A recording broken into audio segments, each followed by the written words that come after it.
E pessoal, hoje no mundo político, as contas do governo do estado, as pressões de Romeu Zema por novos cortes e por privatizações, e as reações dos poderes. Eu vou conversar com o jornalista e comentarista Orion Teixeira. Orion, que bom rever você. Prazer revê-la nessa quarentena. Um abraço a todos.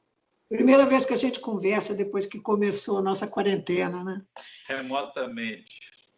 Então, hoje vamos conversar sobre, enfim, as últimas posições do governo do Estado sobre tantas coisas que tem como pano de fundo a questão financeira do Estado, né? O governador apresentou as contas há algumas semanas, avisou que não tem como pagar a folha completa, nem fazer transferência dos outros poderes, dos duodécimos, não é? Houve um questionamento sobre esses números do Sindifisco. Eu queria saber como é que você vê, como é que você avalia o comportamento do governo sobre isso, como ele se posicionou e as críticas do Sindifisco. Como é que você vê?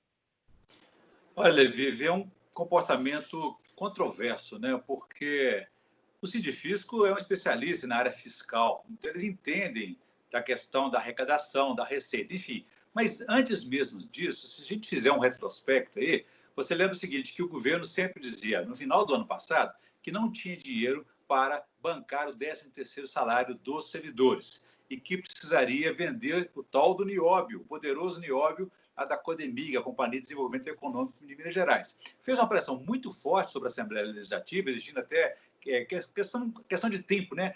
Um tempo hábil antes do Natal, enfim, eles colocaram o projeto próximo aí dessa data da gratificação natalina e ainda cobravam uma resposta rápida da Assembleia, que conseguiu, em tempo hábil, aprovar o projeto que autorizava o Estado a vender o Nióbio. O Estado não conseguiu vender o Nióbio até hoje, mas já pagou o 13º salário em 5, 6 meses aí de gestão pública. Enfim, o dinheiro apareceu. Bom, não foi explicado qual a origem desse dinheiro. Outra coisa, o governo falou que não podia dar reajuste para nenhuma categoria de servidores. Chegou a dar 40% ao custo de 9 bilhões de reais, tá? E dizendo para a Assembleia que tinha um recurso que poderia dar esse aumento. Os deputados, com certeza, ficaram assim, perplexos, porque você não tinha dinheiro e já tem condições de aumentar o déficit público em 9 bilhões de reais para bancar um reajuste das forças de segurança, dos policiais, enfim. Então, o governo parece que tem dinheiro.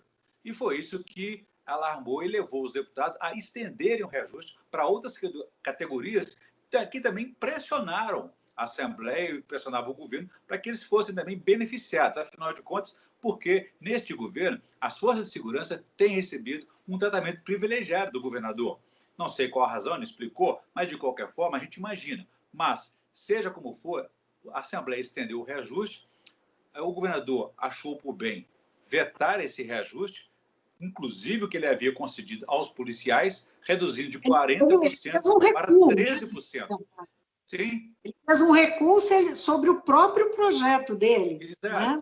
Quer dizer, ele manteve só a primeira parcela deste ano, já que o reajuste era de 40% em 3 parcelas anuais. A primeira de 3%, que será paga em agosto, foi mantida. Enfim, o governo, então, é uma situação controversa. Você não sabe até onde que ele realmente está sendo transparente na questão das contas públicas. Aí aparece agora o Sindifisco, os sindicatos auditores fiscais, dizendo que tem um recurso, sim, para pagar os salários deste ano e fazer o repasse constitucional aos poderes legislativo, judiciário e outros órgãos públicos importantes, como o Ministério Público, Tribunal de Contas, Defensoria Pública.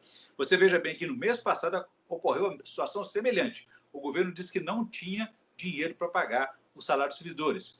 O Sindifisco disse que tinha. Bom, o que aconteceu? O governador fez uma coletiva numa sexta-feira, convocou uma coletiva com o secretário da Fazenda, mostrando lá aquele PowerPoint, aquela coisa toda organizada, dizendo que o déficit era assim, que ia ter uma queda de 2 bilhões de reais por conta da quarentena. O que aconteceu 3, 4 dias depois, na quarta-feira, ele pagou o 13º faltante, restante do funcionalismo, coisa de 800 milhões de reais, e também, 2 dias depois, anunciou a escala e começou a pagar uma parcela, uma semana depois pagou a segunda parcela.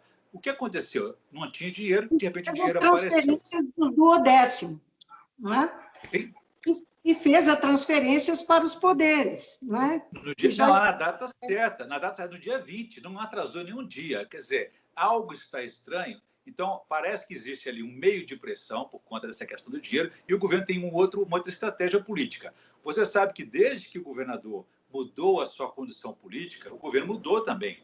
Veja bem, fracassou 2 vezes na sua coordenação política quando ele buscava ter o apoio político da Assembleia Legislativa para aprovar seus projetos neoliberais, em alguns casos até ultraliberais, como privatização, aperto fiscal por meio desse regime de recuperação fiscal. O governo chegou à conclusão, ele mudou a trinca de poder, antes eram o Gustavo Barbosa, secretário da Fazenda, Otto Levi do Planejamento e Bilac Pinto da Coordenação Política. Houve essa mudança, hoje o centro de poder, o núcleo duro do governo está Matheus Simões na Secretaria-Geral, Igor Etter na Coordenação Política, Secretaria de Governo, e secretário da Fazenda, Gustavo Barbosa, manteve o seu narco de poder aí. Então, essa trinca continua dando as diretrizes do governo. E o governo chegou à conclusão que ele não vai nunca conseguir o apoio político dos deputados às suas pautas, aquele projeto liberal que o levou à eleição. O que o governo vai fazer, então, daqui para frente? Ele vai apresentar os projetos tendo ou não apoio político. E vai dizer para as redes sociais, para os seus seguidores, que eu fiz minha parte. Se não deu certo, é porque a Assembleia não aprovou. Quer dizer, é nesse sentido que ele faz aquele anúncio para o mercado de que vai colocar à venda a Copasa, sem sequer ter comunicado previamente que mandaria um projeto nesse sentido à Assembleia, já que a Assembleia tem que autorizar. Exatamente. Quer dizer, comunicar ao mercado não adianta nada, você está apenas fazendo o seu marketing, dizendo que você continua coerente, está reafirmando o seu projeto privatizante da Copasa, mas ele sabe perfeitamente que ele não pode aprovar a privatização da Copasa, a desestatização, se não houver autorização legislativa, autorização da Assembleia, se não houver também autorização popular por meio de um referendo. Então, o governo diz que vai enviar uma proposta de emenda constitucional à Assembleia para retirar essa exigência da Constituição Estadual. Sabe-se que ela precisa de maioria quase que absoluta, né? 48 dos 77 deputados. Ele não tem esse apoio. Então, não adianta ele insistir nessa tecla, porque o que parece que está acontecendo é que ele vai dispensar essa preocupação com o apoio político, mas mostrar para a sociedade, para o mercado, para o seu eleitorado, que ele continua coerente naquela sua proposta de reduzir o tamanho do Estado. E, com isso, quem sabe, aí, conquistar a opinião pública e colocar a opinião pública também contra o Legislativo, que não está aí acompanhando, não está referendando aquilo que foi referendado nas urnas quando ele se elegeu. Agora, ele tem bala na agulha para fazer essa pressão junto à opinião pública sobre a Assembleia? Eu digo bala na agulha no sentido de que como é que ele está diante da opinião pública, né? Porque, digamos que ele não tem uma situação confortável, ele realmente está gerindo um Estado quebrado. Isso traz uma série de consequências, de déficits, né? E ele tem esse problema de interlocução com o mundo político. Então, como é que ele está... Como é que a sociedade está vendo ele? Né?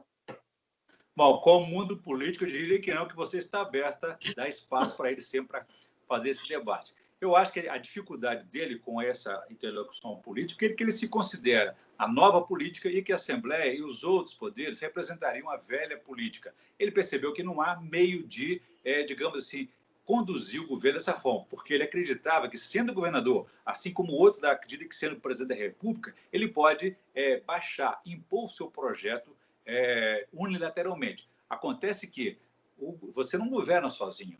Você tem uma república, você tem um Estado que ele é integrado por 3 poderes. Você precisa da parceria com o Legislativo, com o Judiciário e os outros órgãos, Ministério Público, Defensoria, Tribunal de Contas, para governar. Sem isso, você não pode governar. O Estado não pode, por exemplo, querer congelar ou parcelar os salários do Legislativo, do Executivo, do Judiciário, porque não são servidores do seu próprio poder, que é o Executivo. Isso seria uma interferência que talvez traga dificuldades políticas e institucionais até maiores para o governador. Então, ele tem que entender que ele foi eleito para governar pelo Executivo, não pelo Legislativo ou pelo Judiciário. A partir daí, tem que buscar, com esses outros parceiros, uma interlocução, convencê-los de que é importante aderir a essa proposta dele de privatizar, vender tudo que é patrimônio público, que é importante renegociar a dívida com a União, ou até mesmo abrir mão de certas prerrogativas federativas para que o governo de Minas submeta às orientações do governo federal. Agora, eu vou voltar ao que eu pretendia realmente perguntar. Se ele faz esse movimento e tenta governar de forma unilateral, fazendo essa pressão e acenando para a opinião pública, é porque ele deve estar julgando que ele tem uma resposta da sociedade, da população, que o apoia para agir de forma unilateral. Faz sentido isso? Sim, da mesma forma que ele se elegeu. Ele está enganado ou não?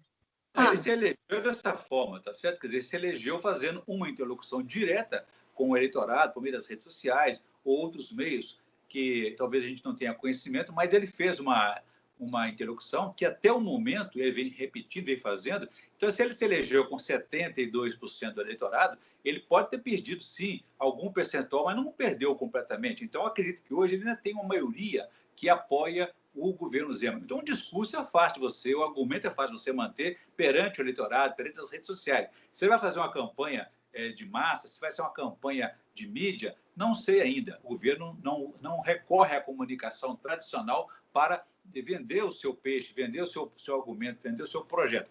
Mas ele mantém-se nas redes sociais. Então, a partir daí, talvez seja mais fácil ele conduzir essa interlocução com a sociedade do que tentar fazê-la com o mundo político, com o mundo organizado, institucional e constitucional. Agora, você acha que ele consegue esticar essa corda com os outros poderes sem problema?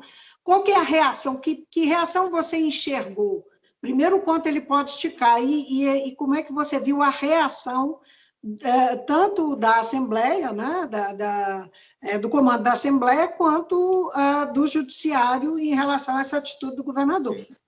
Eu acho que tem muita resistência, até mesmo de aprovação dos seus projetos daqui para frente na Assembleia. Por exemplo, o governador ele convidou, chamou os 3 poderes, o chefe dos poderes, do Judiciário, do Legislativo, foi também o Ministério Público, para a primeira reunião no mês passado para discutir, buscar uma solução desse impasse, dessa dificuldade. Segundo o secretário-geral do governo, Matheus Simões, não adianta uma lei dizer que ele é obrigado a repassar os duodécimos, o orçamento de cada poder, se ele não tem esse recurso, se a lei não faz dinheiro. Ok, mas existe sim esse compromisso constitucional. Se ele tem, então, se a receita é de 10, esse 10 tem que ser percentualmente repassado conforme determina essa Constituição. Então, é preciso ter esse entendimento com o Judiciário, com o Legislativo, que me parece, na última reunião, não se chegou a um acordo nesse sentido. Foi adiado para esse mês. Mas, na semana passada, no primeiro dia de junho, o secretário Matheus Simões esteve aí na Assembleia Legislativa e adiantou que o governo iria pagar até o dia 15 deste mês de junho os salários da saúde, da segurança, que seriam servidores que estão na linha de frente do combate ao coronavírus. E estabeleceu uma ordem de prioridades de pagamento daqui para frente. Em primeiro lugar, o combate ao coronavírus. Em segundo lugar, os servidores das secretarias de saúde e de segurança. E, em terceiro lugar, os demais servidores, incluindo aí também os repasses do Legislativo e do Judiciário. Ou seja, antes mesmo de uma reunião definitiva e consensual entre o governador e chefe de poderes, o secretário vem e diz que vai ser assim daqui para frente. Então, para que essa segunda reunião e por que, então, que os outros poderes vão apoiar à medida em que anuncia-se por um secretário de Estado que vai ser assim daqui para frente. Então, acho que aí pode haver muita resistência e o governo pode não andar, porque ele vai precisar da Assembleia, não só para aprovação dos seus projetos, mas como, por exemplo, da manutenção do estado de calamidade, que facilita as coisas do ponto de vista administrativo para que o governo possa combater a pandemia. A propósito da pandemia, os números não são nada animadores para Minas Gerais, são preocupantes, não é? Um avanço aí, especialmente para o interior do estado, muito preocupante em algumas cidades, rápido, né? Um avanço rápido. Isso pode trazer um ônus político para o governador no momento em que ele está apostando tanto na popularidade dele para pressionar os demais poderes? Com certeza, viu, Vivian? Porque, da mesma forma, eu vejo o presidente no sinuca de bico, porque ele pode achar que o problema é de governador, de prefeito, que ele defende a economia e que se todo mundo seguisse... Olha, eu não preciso ser... Eu não vou usar um comentário meu, eu vou usar um comentário de um aliado dele. O presidente norte-americano, Donald Trump, disse que se ele seguisse o que o Bolsonaro está fazendo aqui no Brasil, ele não teria 100 mil mortos, não, ele teria 2 milhões ou mais, enfim. Por quê? Porque está equivocado. Não adianta você ameaçar as pessoas ou advertir que vai ter uma recessão econômica grave. Se você não estiver vivo, não adianta. O importante, se você tiver saúde e estiver vivo, você pode recuperar qualquer economia. Então, essa discussão sobre fechamento do comércio, abertura, enfim, essa flexibilização, ela tem que ter um limite, ela tem que ter um indicador científico, qual seja, olha, se a situação estiver permitindo essa abertura, se a gente pode manter essas regras aí dos cuidados, do álcool gel, da máscara, do distanciamento, evitar aglomeração, pode manter um comércio aberto sem afetar os indicadores, ok. Agora, você tem que monitorar e saber o momento, qual que é o limite e qual que é a hora de recuar.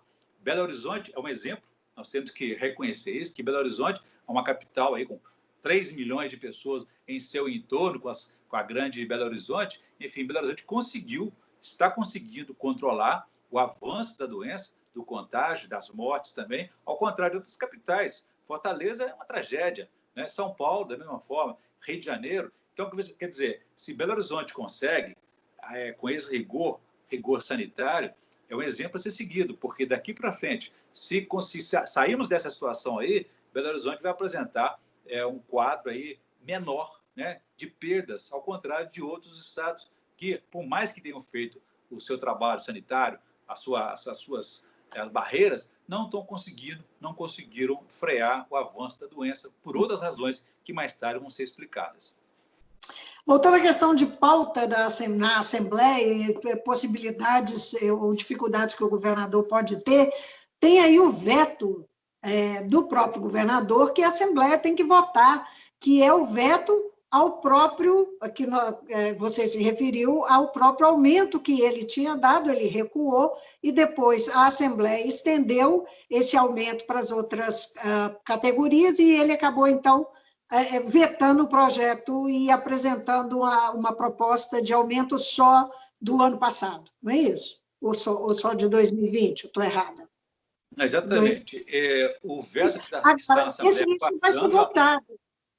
Isso vai ser votado na veto, Assembleia. Né? Existem vários vetos na Assembleia para serem votados. Esse está sendo guardado estrategicamente para a hora dele. Né? São vetos, então, que derrubam os reajustes concedidos aos servidores públicos, né? E também o que derrubou o próprio reajuste que o governador concedeu de 40% para os policiais. Então, é importante, é fundamental que a Assembleia esteja, por exemplo, alinhada com o governador para que ele consiga ter essa governabilidade a respeito desse reajuste.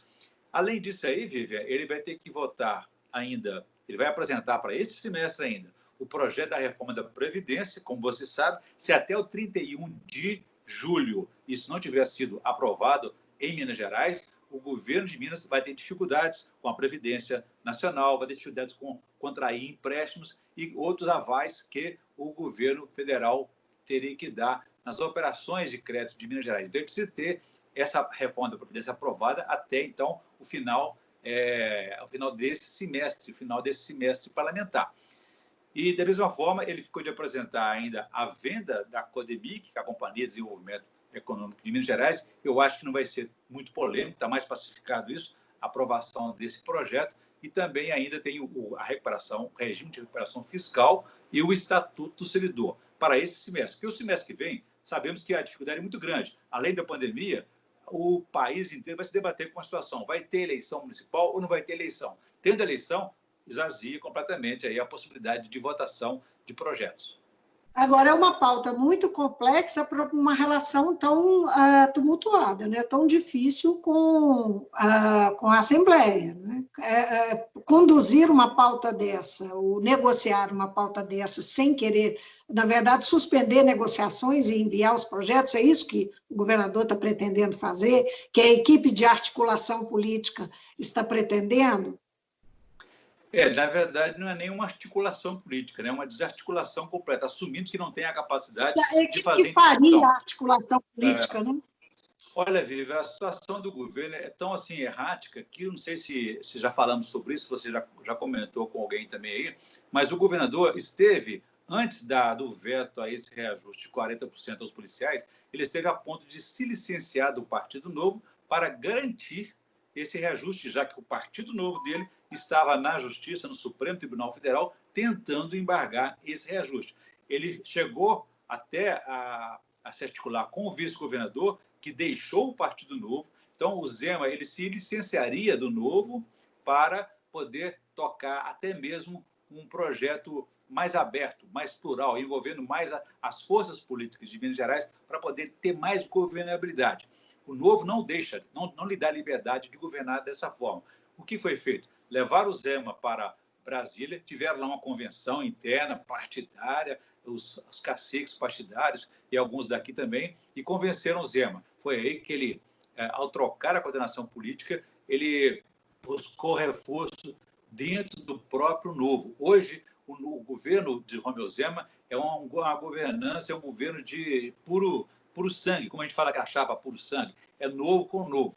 Ele não tem mais aliança lá com o PSDB, não tem aliança lá com o PFL, Democratas, né? Que era o Bilac Pinto. Então, hoje o Novo é que comanda o governo em todas as suas situações, na área da economia e na área da política. Então, ele radicalizou nesse sentido e, por isso, ele vai tentar agora manter o seu projeto de novo para o bem ou para o mal. Você mencionou aí as eleições, o TSE decidiu que os partidos vão fazer convenções de 20 de julho a 5 de agosto online, não é? Que isso é possível e que deve ser feito online. Eles estão até, parece, criando um grupo de trabalho para instruir os partidos de como fazer isso. Você mencionou também a possibilidade de não ter eleição. Que sentimentos você tem tido contato com os dirigentes partidários, com os políticos que pretendem sair candidatos? Como é que eles estão sentindo essa possibilidade de ter que ir às urnas, não é? De ter a eleição, disputá-las em outubro, dentro da data, e os desafios para fazer a convenção propriamente dita, que é tradicionalmente um encontro, não é, de militância, de delegados, para manifestar, mesmo que já esteja um jogo combinado, mas para manifestar as posições das pessoas, da militância e dos delegados, dos representantes internos, né? Olha, Vivi, é uma indefinição, uma incerteza generalizada. Nem mesmo o presidente do Senado, o Congresso Nacional, o presidente da Câmara dos Deputados, o presidente do Tribunal Superior Eleitoral podem ter uma posição definitiva, garantida a respeito disso. Porque eu acho que, do meu modo de ver, a crise sanitária vai determinar se teremos ou não a eleição no dia 4 de outubro, se vamos adiá-la por 1 mês, 2 meses, 3 meses, ou 1 ano, ou até 2022. Enfim, é uma situação que ninguém pode de pé junto afirmar o que vai acontecer.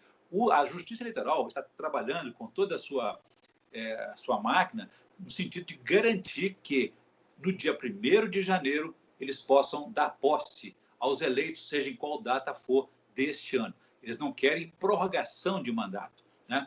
Então, há discussões sobre isso do ponto de vista constitucional, político, institucional. Ou seja, que quem deveria garantir a renovação do mandato ou a prorrogação é o eleitor que votou lá atrás por 4 anos e ele não deu ele não otorgou nenhum outro prazo para isso. Tudo bem, a questão é que muitos deputados, alguns deputados querem até que realmente tenha eleição, porque eles, sendo candidatos, eles se veem em condições de se eleger, né? De se eleger melhor do que os concorrentes, ou do que os próprios prefeitos que estão lá envolvidos com essa pandemia. Então, outros querem também a prorrogação dos mandatos para 2022. Enfim, aí você cria uma outra dificuldade, que é ter um debate presidencial, o estadual, sobrepondo o debate municipal, que vai desaparecer numa eleição geral desse tipo. A ver, né? E pandemia e tudo, a gente sabe que a movimentação dos candidatos ocorre, né? O cenário em Belo Horizonte, qual que é a sua percepção? Quem tá se mexendo mais? Que movimentos estão sendo feitos?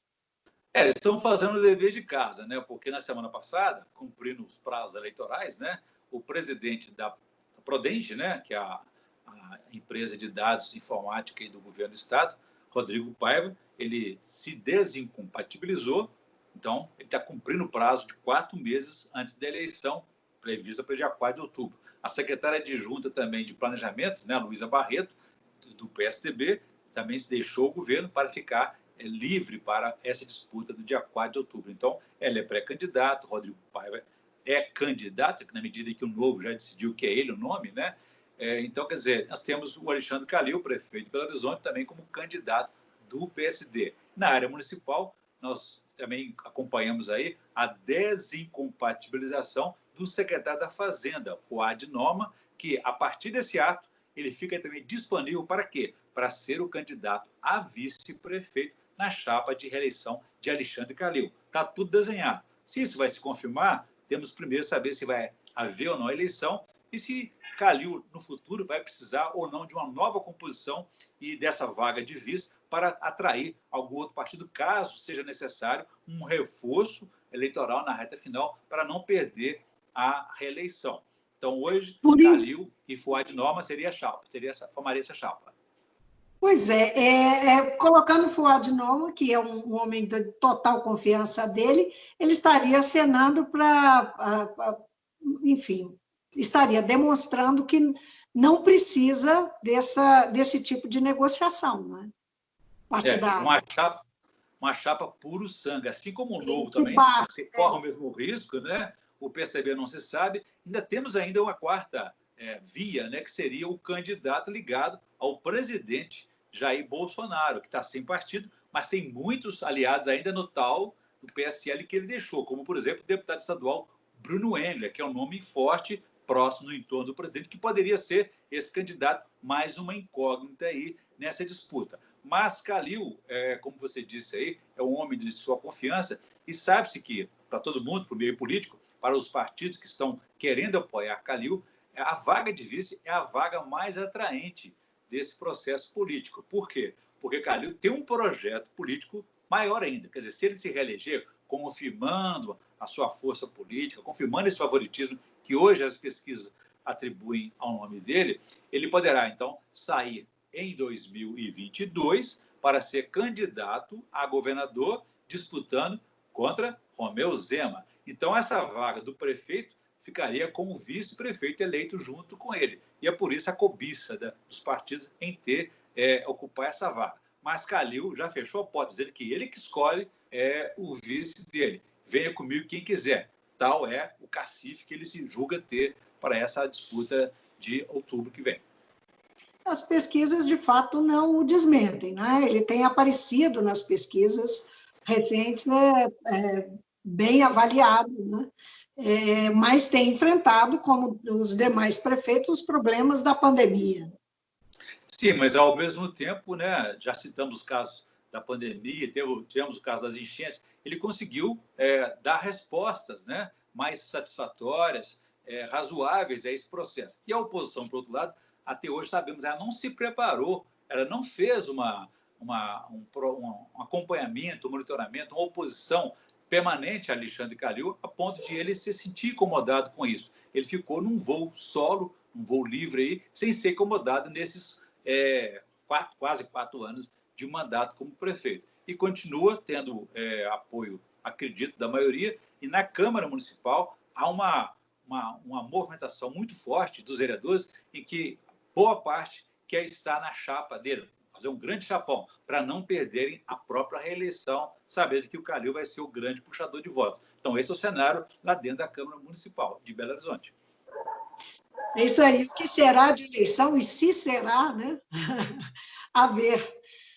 Orion, muito obrigada pela conversa, mais uma vez, obrigada por essa disponibilidade de nos atender de casa. É um prazer, estamos aqui sempre que você quiser, é só chamar, é só ligar agora no Skype aí, né, ou no Zoom, estaremos aqui do outro lado, pronto para conversar com você. Um abraço para você e para a nossa dedicada audiência aí, né? Maravilha, obrigada de novo. Tchau.